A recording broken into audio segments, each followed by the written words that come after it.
Well, welcome back to another Ask Dr. Aesha show. I am the love doctor with your prescription to take you from single to committed in the fastest time possible, and I have a blast doing it. Now, this is the only show where smart, successful sisters, high achieving, you've got everything except a man to share it with. This is the only show for you to give you the tips that you need to get the love that you want. Now, today's question comes from a sister who says, Dr. Aesha, I don't have a problem meeting men. I just can't seem to get them to keep coming back for more. I feel like the 51st dates queen. How can I change this? Well, listen, sis, the first thing you need to know is that men aren't going to tell you themselves why they disappeared. And when I was a matchmaker, I got feedback from men where I was like, wow, if women knew this, it could change the dating game for them. It'd be a game changer. But men don't like to send you a text that says, you know, you're cute, but you're also cold and critical, and I don't want to be around you anymore. Like, why? Because that would devastate you, and men don't like to know that they hurt you. And they also don't want to be around when you react to that kind of statement. And so they just disappear. Well, I want to help you to stop creating these connection killers that keep men from asking you out again and then taking you through the process of going into an exclusive relationship. And here's why. You have to create a connection with men. You see, attraction is a feeling, and a connection is the feeling you create in a man when he's around you. Men want to feel good about themselves when they're in your presence. I know you're like, well, Dr. Aesha, I'm friendly and I smile and I think I'm a great catch. Well, just because you think you're being friendly doesn't mean that you're showing up in the energy of attraction. Now, let's go to the law of physics for a second, my smart sisters, to understand what I mean by energy. You know that law of physics that says energy cannot be created and it cannot be destroyed. It can only be changed into another form. So you can boil water and it changes into steam, or you can freeze it and it changes into ice, but it's still water, right? It's still the same energy. And so it's the same with you. You can smile, but if behind that smile is the disappointment from the last 10 guys who took you out on a first date but didn't call you back, that energy is leaking out in this whole what's the use syndrome that you have. Why should I try? Why should I get my hopes up? And so all he can feel is this disappointment, and he can't call it disappointment, but he just knows there's something that makes him uneasy when he's around you.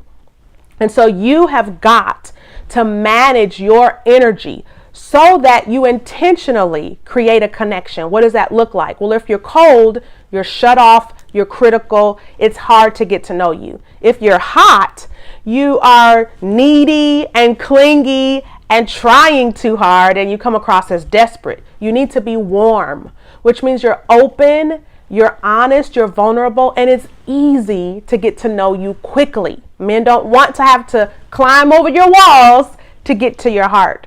And so you need to cultivate warmth.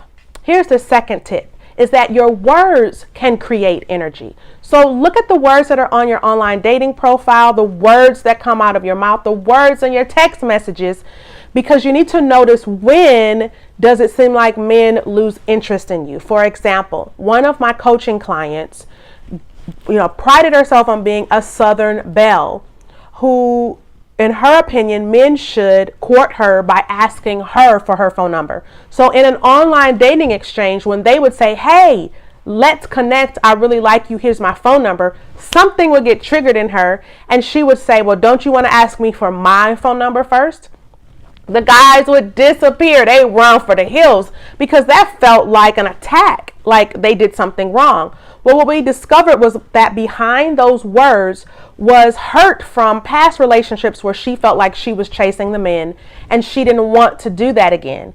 And so she was trying to control this process by the words coming out of her mouth. You need to check your words and master your mouth. Use life-giving words, engaging, open words, and not words that like cut a man off at the knees. Here's the final tip, is that you've got to paint a picture for a man of what the future is like with you in his life.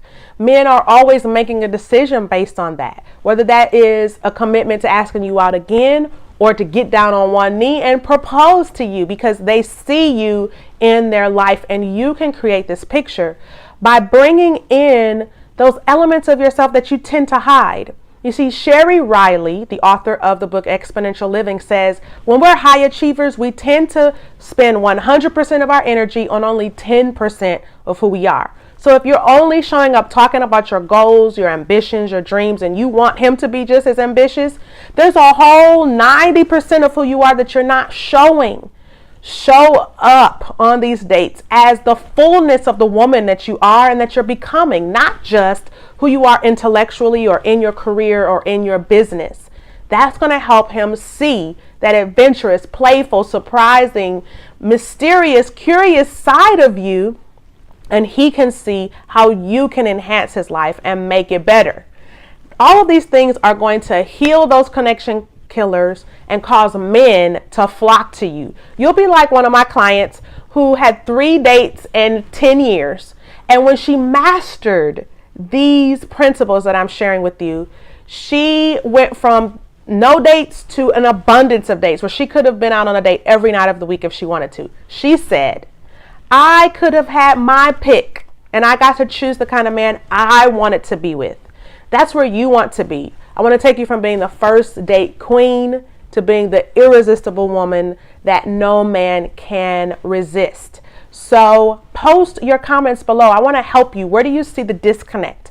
Is it men disappearing before they even ask you out on a date? Or do you just seem to have a string of first dates and you can't get to the second one?